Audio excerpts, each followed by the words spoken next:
crafters, welcome back to my channel. I just wanted to share with you my other folio that I made for the swap for MayMay Made It. And this is her design. This is not my design, and she's having a swap. It's closed now.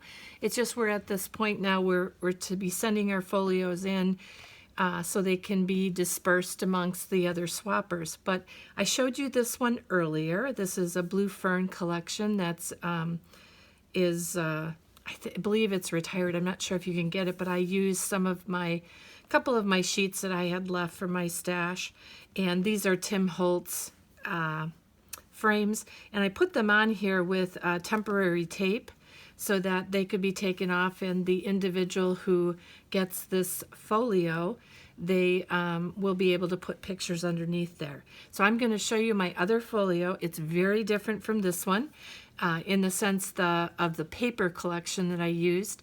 I wanted to do something more bright and summery, and so thus I did this one. And this is very bright and very summery. It is done exactly the same way as I did my blue fern one, with the exception I changed the cover.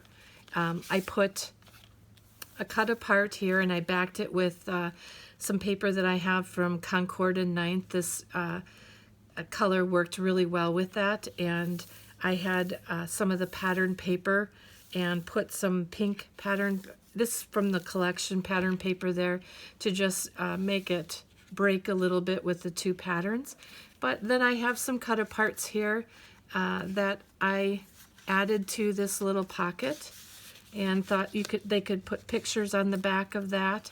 And I thought this saying was really cute. Today I'm happier than a bird with a French fry. I thought the flowers were beautiful and the little bird was so cute. And this folio is made out of, again, solid cardstock, 8.5 by 11, Concord and Ninth. And what I did is I did the pocket down here, put some of the ephemera pieces along here. I made some photo cards for the pocket, and these are cut at 4 1/4 by 6 1/4 so that there can be a little bit of an edge around for the photos. Again, this is another photo mat, and I have this piece of the ephemera here that is open for the picture to go in, and I added this here because I actually ripped the paper here a little bit. Nobody's ever going to know it because that is there, but that's the reason why I put that there. I was careful not to put too much more in here because this was getting kind of thick, and I wanted to make sure there'd be room for the photos to go in as well. So then this opens up like this, and some of the ephemera pieces. We've got some 2 photo mats in here as well. And if they don't want to use both of the photo mats, they don't have to. But I thought that it was nice to have that little bit of an extra there. And then I put one of the stickers on the pockets here.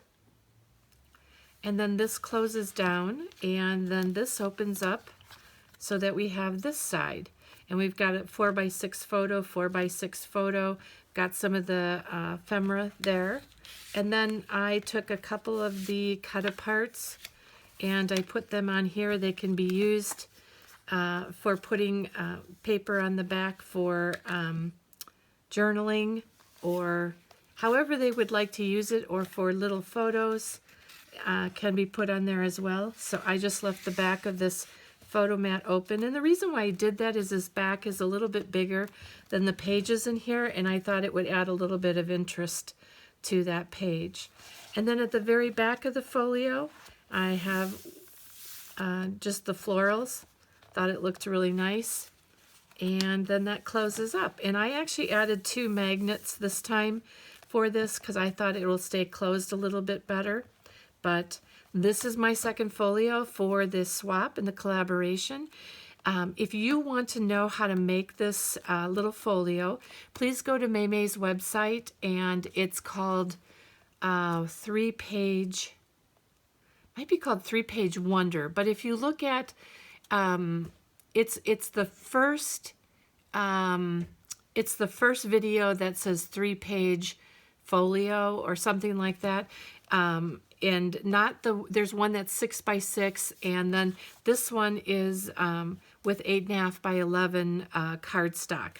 So check out that, and if I remember, I will link that video down below so that you can also try this out. It's really cute. She does a great job with these, and she has them in different formats, 8 by 8, a 6 by 6, and I think she's even going to be working on a 4 by 4. So stop on over to MayMay's channel. Also subscribe for her. She's doing a challenge this year for 400,000 subscribers. So if you're not a subscriber of hers, please do so. If you're not a subscriber of mine, please, I welcome you to join in on the crafty videos. Thanks so much. Have a great day.